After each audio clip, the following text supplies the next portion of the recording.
Mes chers amis, vous n'êtes certainement pas sans avoir rencontré un jour ou l'autre, un sourd-muet.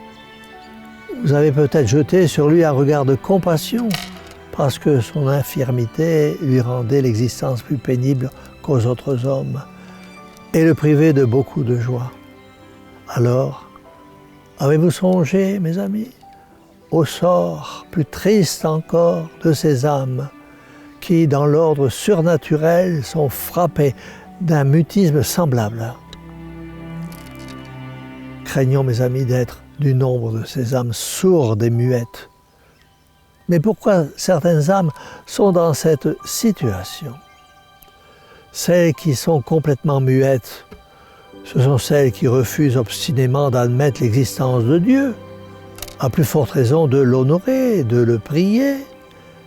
Et de remarquer, mes amis, que parfois, au sein des peuples fidèles, il y a des âmes qui parlent surnaturellement le langage de la foi, alors que parmi les baptisés, on voit beaucoup de muets. Il y en a même qui n'ont, content de refuser à Dieu l'hommage de leur foi, parlent ou écrivent contre lui et cherchent à lui ravir des âmes. Il vaudrait mieux pour eux qu'ils fussent muets pour de bon, car ils ne damneraient alors qu'eux-mêmes, tandis qu'ils entraînent avec eux les autres en enfer. Vous n'êtes pas de ceux-là, mes chers amis, votre écoute le prouve. Mais pourtant, vous pouvez n'être pas complètement indemne de ce mal, car vous restez muets pour Dieu quand, en public, vous rougissez de votre qualité de chrétien et laissez sans répondre attaquer la religion.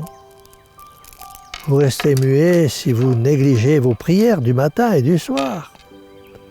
Vous restez muets si vous n'osez pas professer ouvertement votre foi, vous vous dérobez à ce devoir. Il arrive aussi à beaucoup de se taire quand il serait utile de parler pour l'édification du prochain.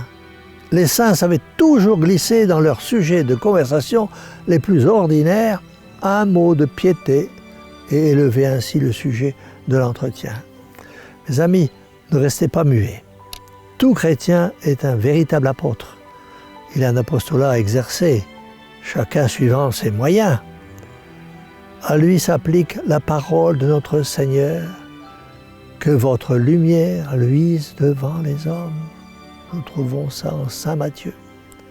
Et enfin, une dernière sorte de mutisme. Il convient de signaler ici celui qui consiste à taire en confession un ou plusieurs péchés mortels. Lorsque cette réticence provient d'un oubli involontaire, elle n'engendre aucune faute. Il suffit de la réparer à la prochaine confession. Mais lorsqu'elle est le fruit d'une intention délibérée, elle constitue un sacrilège. On peut tromper le confesseur, on ne trompe pas le bon Dieu. Si pour plaire aux hommes, on est venu se confesser en restant muet sur ses graves péchés aux yeux de Dieu, on sort du confessionnal plus coupable qu'avant. On se place ainsi de plus en plus sous l'emprise du démon, qui agit comme il le faisait au temps de Jésus, en fermant la bouche de ceux qu'il possédait. Alors, mes amis, si par malheur vous êtes dans cette situation dramatique, invoquez Marie Immaculée, terreur des démons, afin que par son intercession toute puissante, votre langue soit déliée et que vous parliez à votre confesseur sans crainte, avec foi et confiance, avec la certitude d'être pardonné. N'attendez pas, peut-être que demain il sera trop tard, car personne ne sait ni le jour ni l'heure de sa fin. Personne ne connaît ni le jour ni l'heure de son jugement. Mes amis, prenez la résolution de ne pas être des muets avec Dieu pour les affaires du bon Dieu. Soyez des témoins par la parole et encore plus par l'exemple, car le monde qui vous entoure a soif de Dieu. Alors, ne soyez pas de ceux qui mettent en obstacle à l'avancement du royaume du Christ, mais au contraire, soyez des lumières pour ceux qui malheureusement sont encore dans les ténèbres. C'est pourquoi, de tout notre cœur, nous implorons la Vierge puissante et nous lui disons, Mère au cœur douloureux et immaculé, sauvez-nous. Et que la bénédiction du Dieu Tout-Puissant, Père, Fils et Saint-Esprit, descende sur vous tous et y demeure à jamais. Ainsi soit-il.